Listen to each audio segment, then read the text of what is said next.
हाम्रो घरको कान्छी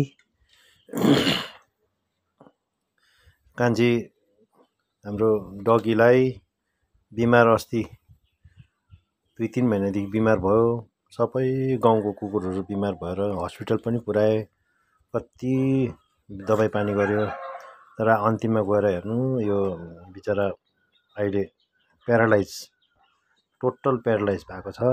सिरिन्जबाट आमाले बिचरा खाना खुवाउनु स्याहार्नु हो, उसको बेड पनि छ हो, अनलाइन बेड मगाएर स्याहार्दैछ, एकदम सिरिन्जबाट खुवाउँदैछ। कान्छी कान्छु है, बिचरा मान्छेलाई जस्तो रोग लाग्छ त्यस्तै कुकुरलाई पनि सबै कुरो लाग्दो रहेछ। डायबिटिज, किडनी फेल, लिभरको प्रब्लम, यसरी यो प्यारालाइज टोटल कोल्याप्स भएको छ अहिले यो मान्छे।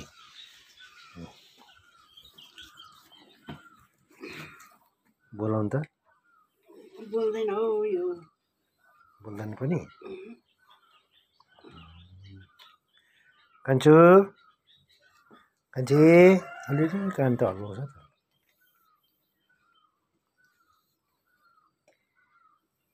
यो के दिएको खाना? सुप?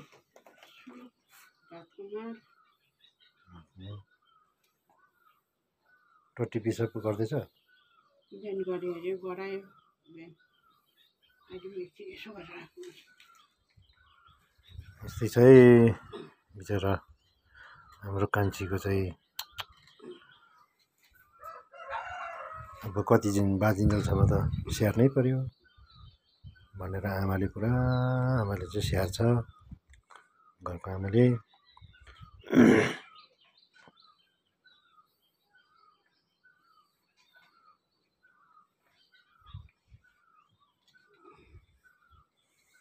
टक्कै यो प्यारालाइज भएको 15 दिन भयो, 1 महिना हुनु आँटिसक्यो प्यारालाइज भएको।